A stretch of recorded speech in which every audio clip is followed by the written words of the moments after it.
Un cordial saludo. Mi nombre es Yesmila Adriana Cárdenas y junto a mi compañera Yurani Ardila vamos a exponer un poco sobre el aprendizaje, sobre su concepto, los estilos, las características, teorías y el sujeto. Este es el curso de aprendizaje y somos el grupo número 169. Bueno, iniciando, el aprendizaje es la capacidad de resolver problemas dados aplicando la experiencia obtenida de vivencias previas o incluso de razonamientos previamente formulados. Las personas aprenden a lo largo de toda la vida. La pedagogía, la psicopedagogía y la psicología educativa se encargan de estudiar los distintos tipos de aprendizajes y sus dinámicas en distintas áreas y etapas vitales. Así también se ocupan de diseñar estrategias educativas y planes pedagógicos para potenciar la capacidad de cada individuo. Bueno, sin embargo, no todos adquirimos conocimientos mediante los mismos mecanismos, de modo que existen varios tipos de aprendizaje. En el día de hoy vamos a hablar de los tres que sobresalen más, el cual iniciamos con el aprendizaje auditivo, el cual es aquel que involucra principalmente experiencias con el sentido del oído, por lo tanto implica más que nada escuchar y hablar como los mecanismos para fijar el conocimiento. Luego tenemos el aprendizaje visual. Es el que privilegia el sentido de la vista como mecanismo para fijar el conocimiento. Esto implica el privilegio de la imagen, la animación, el gráfico y la fotografía como instrumentos pedagógicos por encima de otro tipo.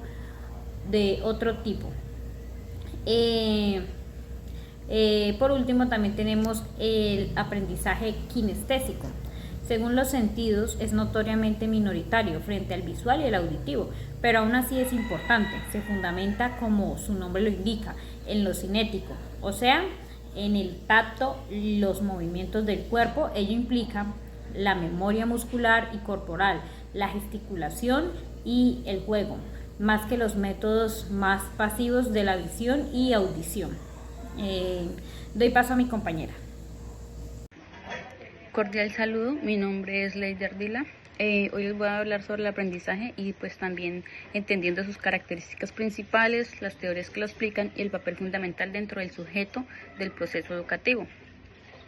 En primer lugar, el aprendizaje pues es un proceso continuo y en constante evolución, ¿cierto? Pues esto significa que no solamente este proceso se limita, por ejemplo, cuando asistimos a un colegio, sino que ocurre a lo largo de nuestra vida cotidiana. Cada experiencia, cada interacción y cada situación nos permite aprender algo nuevo. Además, pues el aprendizaje es una experiencia personal y única. Cada persona aprende de manera distinta porque interpreta el mundo de sus propias vivencias y conocimientos previos y capacidades individuales. Hablando de características, otra característica fundamental es que el aprendizaje implica un cambio en el comportamiento. Este cambio puede ser visible como por ejemplo cuando adquirimos una nueva habilidad o como cuando desarrollamos nuevas formas de pensar o comprender una situación. También es muy importante reconocer la intencionalidad del aprendizaje. Pues por ejemplo, pues hay muchas situaciones en las que nosotros aprendemos de manera consciente y como por ejemplo, reitero nuevamente como lo es en una escuela, pero también existe asimismo el aprendizaje incidental o el aprendizaje que conocemos normalmente como casual.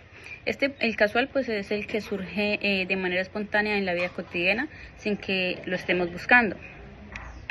Para entender y comprender mejor pues el aspecto y el hecho de cómo aprendemos, es importante que revisemos algunas teorías que han marcado la historia de la educación. A principios de los años 1900 surge el conductismo, pues una teoría que se centra únicamente en el comportamiento observable.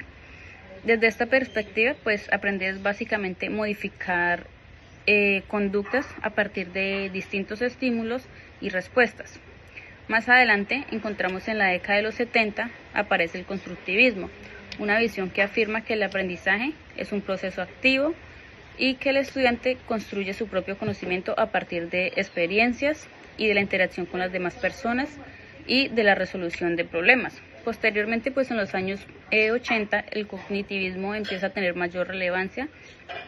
Pues esta teoría pone el foco en los procesos mentales como lo es la memoria, la atención, el pensamiento y el análisis de la información. El cognitivismo pues nos muestra que aprender no es solo responder a estímulos, sino también procesar y comprender lo que ocurre en nuestro entorno. Ahora pues bien, para comprender el aprendizaje es esencial reconocer que ¿quién es el sujeto de aprendizaje? Pues el sujeto es el individuo que participa de un proceso educativo y es único. Tiene características personales, ritmos distintos, experiencias previas y contextos sociales y culturales los cuales influyen directamente en la manera de aprender. El sujeto pues no solamente no es un receptor pasivo de información, sino un participante activo que interpreta, cuestiona y transforma aquello que aprende.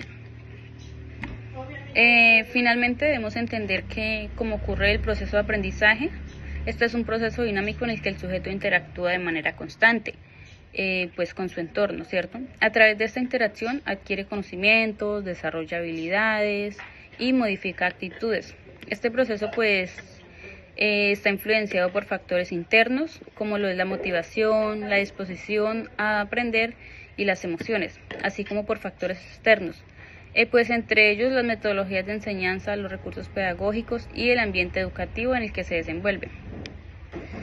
Pues para finalizar y como conclusión, el aprendizaje es una experiencia compleja y transformadora, pues el cual no solo depende de las teorías que lo explican, sino pues también de las distintas características personales de cada persona y de las condiciones que rodean el proceso educativo. O sea, comprender estos elementos nos permite valorar la importancia de aprender a lo largo de la vida y reconocer que cada persona construye su propio camino de conocimiento a través de las vivencias cotidianamente.